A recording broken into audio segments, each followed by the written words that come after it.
ไฟฟ้าสาขานครหลวงเวียงจันทน์กำลังระดมซ่อมแปลงสายตาข่ายแห่งต่ำ 0.4 กิโลโวลต์บ้านห้วยโหงพร้อมกับบ้านอื่นๆ เพื่อให้พ่อแม่ประชาชนได้ชมสายไฟฟ้าอย่างเป็นปกติ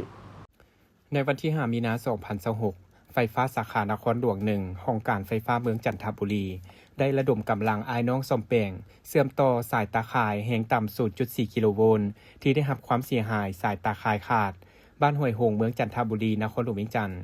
เวียกงานดังกล่าวสำเร็จในวันเดียว จุดประสงค์ก็เพื่อให้พ่อแม่ประชาชนได้ชมสายไฟฟ้าอย่างเป็นปกติ หากทานพบเห็นต้นไม้หักติ่งระบบสายตาข่ายไฟฟ้าหรือไฟฟ้าช็อตไฟฟ้าใหม่และปัญหาอื่นเกี่ยวกับไฟฟ้าแมนให้ทานโทรสายด่วน call center 1199 นอกจากบ้านดังกล่าวแล้วในวันที่ 5 มีนาคม 2026 ไฟฟ้าสาขานครหลวง1ห้องการคุ้มครองระบบและบริการโดยงานฮอตไลน์ก็ได้ลงปฏิบัติเสื่อมสายไฟเข้าระบบตาข่ายไฟฟ้าแห่งกลาง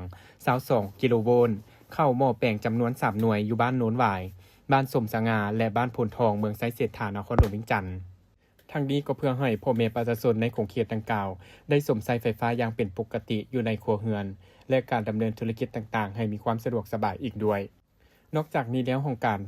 ไฟฟ้าเมืองไซเศรษฐาก็สำเร็จการติดตั้งหม้อแปลงเสริมบ้านโน้นหวายซึ่งวันที่ 5 มีนาคม 2026 นี้ไฟฟ้าสาขานครหลวง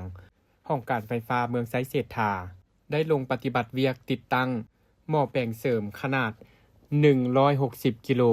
โวลต์อัมแปร์จำนวน1หน่วยที่บ้านโน้นหวายเมืองไซเศรษฐาสำเร็จจุดประสงค์ก็เพื่อให้บ้านดังกล่าวมีพลังงานสมใช้อย่างเพียงพอ